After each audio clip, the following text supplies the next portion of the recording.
नमः पार्वते पत हर हर महादेव शंभो।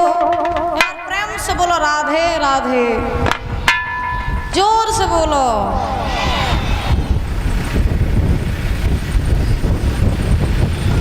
आदरणीय उपस्थित समस्त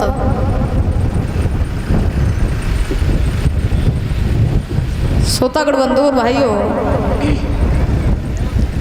सीता अनुसुईया जैसी धरा पर पलने वाली हमारी मातृ शक्ति माता और बहनें,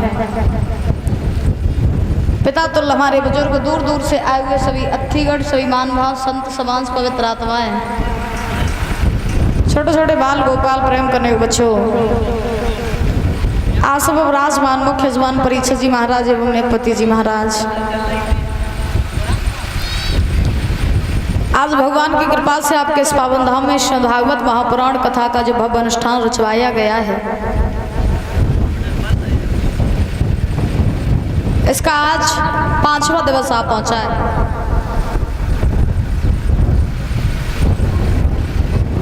जिसमें हम सभी लोग प्रवेश कर चुके हैं और कथा जो है धीरे धीरे विराम की तरफ जा रही है।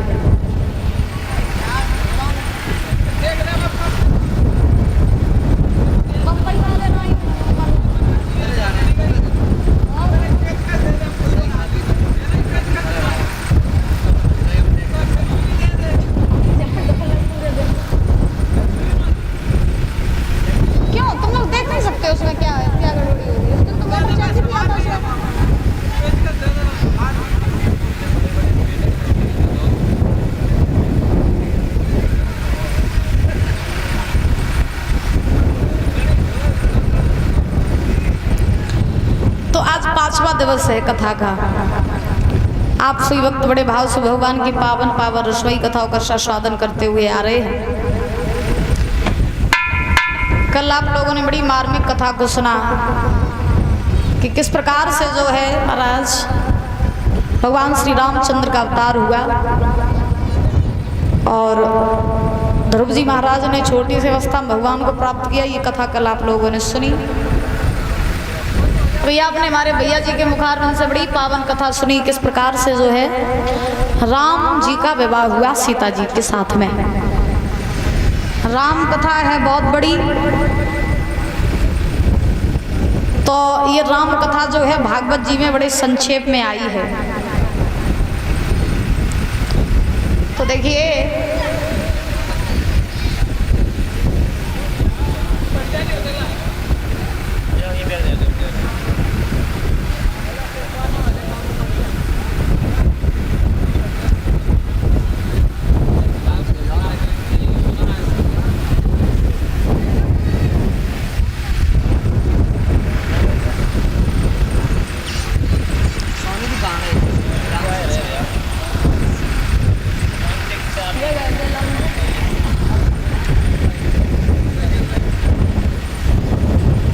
देखिए राम कथा जो है भागवत जी में बहुत संक्षेप में आई है। सुखदेव भगवान जो हैं श्री हरि गंगा के किनारे विराजमान हैं। सुखदेव भगवान ने राजा परीक्षित जी को ये राम के विवाह की कथा सुनाई और उसके बाद महाराज परीक्षित जी ने प्रश्न किया, प्रभु हम सुनना चाहते हैं कि इस धरा पर जो है प्रभु श्री कृष्णचंद्र का अवतार कैसे हुआ।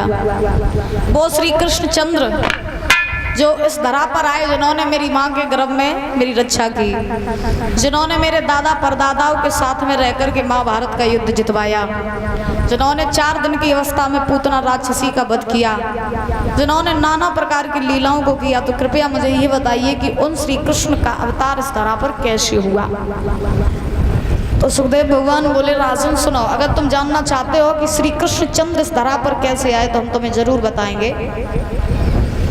राम का अवतार हुआ सूर्यवंश में और कृष्ण का अवतार हुआ पावन चंद्रवंश में। चंद्रवंश में कैसे हुआ तो बड़े ध्यान से सुनना कि चंद्रवंश में एक राजा है जिनका नाम है आहुक। आहुक महाराज का शासन है मथुरा पर और इन आहुक महाराज के घर में महाराज 2 पुत्र हैं, जिसमें बड़े का नाम उग्रसेन है और छोटे का नाम देवक है।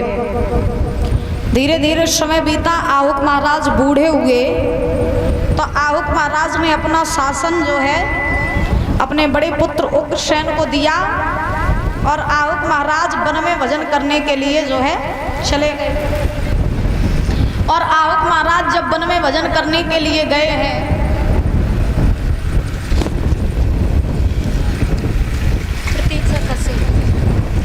और ये प्रतीक्षा कश्यप माला पहना करके हमारा सम्मान कर रही है, जोरदार तालियां बजाएंगे। बहुत बहुत धन्यवाद है। कामना करेंगे ऐसे ही बल बुद्धि विद्या आयु बढ़ती रहे, समाज में पद प्रतिष्ठा बनी रहे, किसी चीज़ की कोई कमी ना हो, यही भगवान से कामना आकांक्षा है। बोलिए गोविंद भगवान की, राधा रानी सरकार की। तो देखिए आज उग्रसेन जो है ये मथुरा के राजा बने, तो मथुरा के राजा बने हैं, इनकी शादी हुई पवन रेखा के साथ। पवन रेखा के साथ शादी होने के बाद में उग्रसेन ये बड़े भाव से अपना जीवन यापन करने लगे, अपना वैवाहिक जीवन जीने लगे। धीरे धीरे समय बीता, जो पवन रेखा है उग्रसेन की पत्नी, ये उग्रसेन को बड़ा प्रेम करती है और उग्रसेन जो है ये भी पवन रेखा को बड़ा प्रेम करते हैं। अच्छा, पति पत्नी के बीच में तालमेल होना बहुत जरूरी है, और पति पत्नी के बीच अगर तालमेल अच्छे नहीं है तो घर कभी स्वर्ग नहीं बन सकता है ना। तो पति पत्नी के बीच में जब तक प्रेम अच्छा नहीं है, संबंध अच्छा नहीं है, तालमेल जब तक अच्छे नहीं है, तब तक घर कभी महाराज स्वर्ग के समान नहीं हो सकता है। वो गृहस्थी कभी आगे नहीं बढ़ सकती है, घर में कभी सुकून, कभी तसल्ली नहीं हो सकती है। तो देखो उग्रसेन बहुत प्रेम करते हैं पवन रेखा को, पवन रेखा जो है ये भी उग्रसेन को बड़ा प्रेम करती हैं, दोनों में खूब प्रेम है। धीरे धीरे समय बीता, तो एक समय की बात कि पवन रेखा ने उग्रसेन से कहा, महाराज बहुत दिन हो गए हम कहीं बाहर घूमने के लिए नहीं गए, आप कहें तो हम कहीं बाहर घूम आए। तो उग्रसेन ने जवाब दिया, जाना चाहती हो तो चली जाओ, लेकिन अकेली मत जाना, कुछ लड़कियों को साथ लिए जाओ। बोले ठीक। तो पवन रेखा ने रथ तैयार करवाया, कुछ लड़कियों को साथ लिया और साथ लेकर के पवन रेखा जो है ये महाराज घूमने के लिए चली है। और जब पवन रेखा घूमने के लिए चली तो सुखदेव भगवान समझा रहे हैं कि चलती जा रही हैं। चलते चलते रास्ते में पवन रेखा को सुंदर सा बाग दिखाई पड़ा, और जब बाग दिखाई पड़ा तो पवन रेखा ने जब बाग देखा तो बड़ा सुंदर है, रथ से नीचे उतरी है और चली है, महाराज बाग में पहुंची। बाग की सुंदरता को देख करके पवन रेखा मोहित होने लगी और अपनी सहेलियों से बोली, बहना ये बाग कितना सुंदर है, और अगर इस बाग में मेरे महाराज होते तो कितना आनंद आता। तो पवन रेखा उस बाग में घूमने लगी है। तो बाग में घूमते घूमते पवन रेखा महाराज आगे निकल गई और अपने पति की याद कर रही उग्रसेन की। तब तक क्या हुआ कि उसी बाग में एक राक्षस रहता था जिसका नाम था द्रुमलिक। तो उस राक्षस ने पवन रेखा की सुंदरता को देखा, तो वो राक्षस पवन रेखा की सुंदरता को देख करके मोहित हो गया और मन ही मन में सोचने लगा, बाजी भाई ये नारी कितनी सुंदर है, अगर ये नारी मुझे मिल जाती तो मेरे सब मन की हो जाती। मनुष्य की सबसे बड़ी कमजोरी, मनुष्य हो, राक्षस हो, देवताओं कोई भी हो, सबसे बड़ी कमजोरी महाराज पुरुष की होती है नारी। नारी चाहे तो देखो राजा को गरीब बनाए देवे, और नारी अगर चाहे तो गरीब को राजा बनाए देवे। लेकिन हम तो ये कहते हैं कि देखो पराई नारी से हमेशा सावधान रहना चाहिए, क्योंकि प्रीत करे तो करे मर्द से, और नारी से प्रीत करे ना, और नारी अपनी नहीं होवे दिन आए मौत मरे ना, ए नारी अपनी नहीं होवे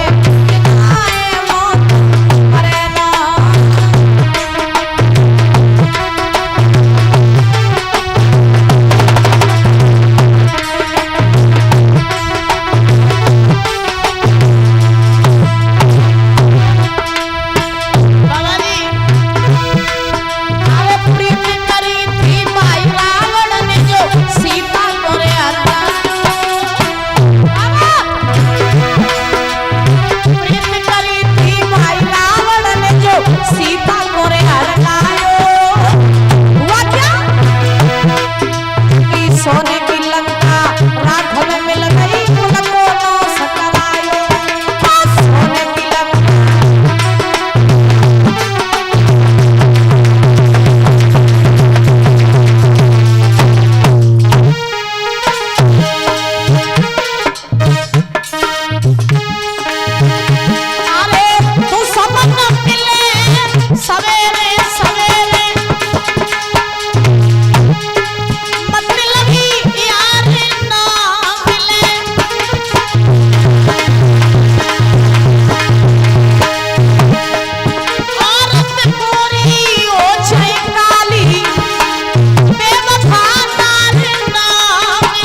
पवन रेखा की सुंदरता को देखा वो राक्षस मोहित हो गया। सोचने लगा ये नारी कितनी सुंदर है, और अगर यह नारी हमें मिल जाती तो हमें सब मन की हो जाती।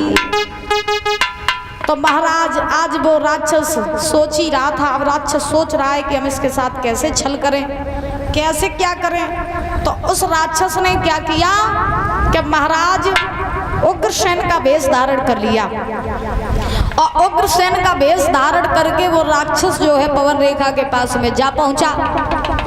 और पवन रेखा के पास में पहुंचने के बाद में महाराज अब उग्रसेन का वेश धारण किया। पवन रेखा नहीं पहचान पाई कि ये हमारे महाराज हैं या राक्षस है। पवन रेखा ने देखा बिल्कुल महाराज की तरह। पवन रेखा बड़ी खुश हुई, बोले महाराज आप यहाँ, अरे आपकी तो बड़ी लंबी उम्र है, हम तो भी आपको ही याद कर रहे थे, आप इतनी जल्दी आ गए। तो उग्रसेन के वेश में वो राक्षस बोला है कि पवन रेखा तुमने मुझे बुलाया और मैं ना आता तो फिर हमारा प्रेम कैसा है। तुमने मुझे दिल से बुलाया तो मैं देखो दौड़ा दौड़ा चला आया। अब पवन रेखा कहा जाने के जो महाराज हैं या राक्षस है। पवन रेखा ने देखा, बोली देखो ना महाराज ये बाग कितना सुंदर है, चलो मिल करके इस बाग की सुंदरता का आनंद उठाते हैं। ठीक है चलो। तो आज वो राक्षस परीक्षित जी महाराज पवन रेखा के साथ में घूमने लगा।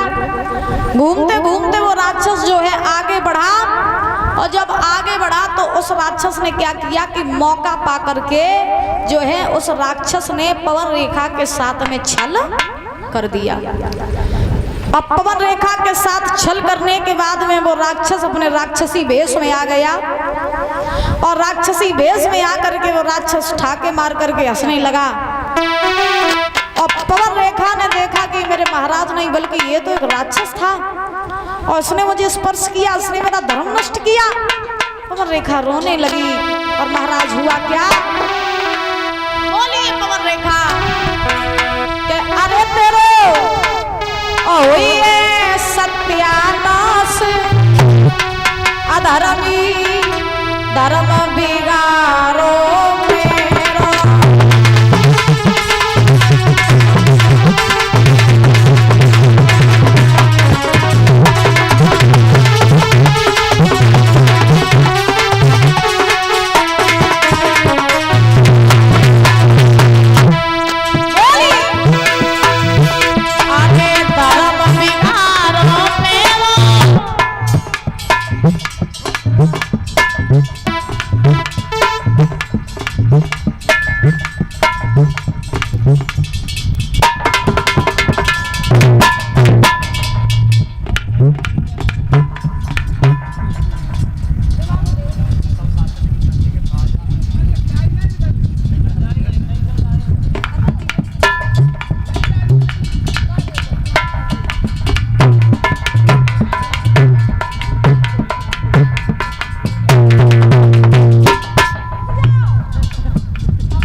रहे राजन परीक्षित। पवन रेखा ने उस राक्षस से कहा, पापी नीच नालायक, तूने आज मुझे कहीं का नहीं छोड़ा। अब मैं अपने पति के पास में जाऊंगी, क्या मुंह दिखाऊंगी? मैंने सपने में भी कभी किसी पराये पुरुष का स्मरण नहीं किया और तूने मुझे स्पर्श किया। याद रखो, आज वो राक्षस बोला है पवन रेखा, अब जो हुआ उसे कोई बिगाड़ तो नहीं सकता है, लेकिन मैंने तुम्हें स्पर्श किया है।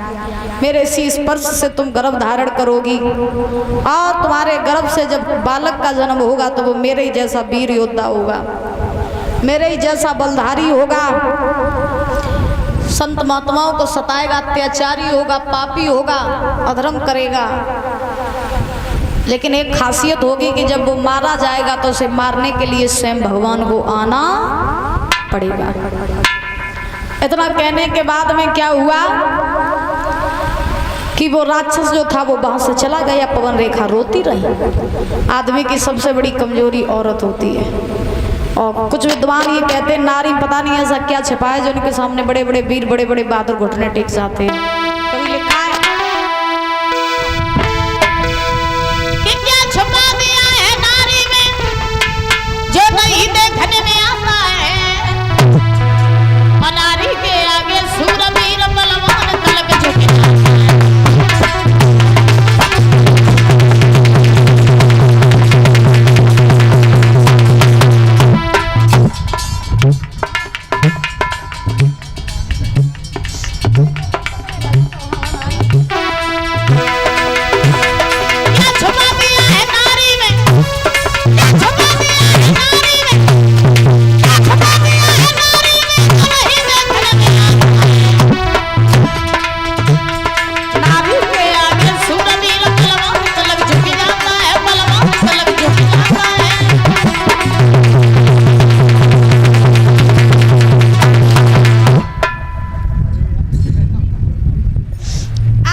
ध्यान रखना, क्या छुपा दिया है नारी में जो नहीं देखने में आता है, और नारी के आगे सूरवीर बलवान तलक झुक जाता है। नारी के सामने अच्छे अच्छे बड़े बड़े वीर, बड़े बड़े बहादुर घुटने टेक जाते हैं और पता नहीं है कि ऐसा नारी में क्या छुपा है। रावण जैसे विद्वान नारी के सामने घुटने टेकी है जगह सोने की लंका, भरो पूरो कुटुंब परिवार, जो घर में काउ चीज की कमी ना है। वो महाराज नारी के चक्कर में बोरा ये हो तो बाबा देवर्षि नारद को देखो, जिनने सब जिंदगी बाल ब्रह्मचारी रहने का दृढ़ संकल्प किया था। बेव नारद जी विश्व मोहिनी के चक्कर में बोरा ये हते, ना दिन में सोए रहे, ना रात में, ना खाए रहे, ना पी रहे है। तो कहने का भाव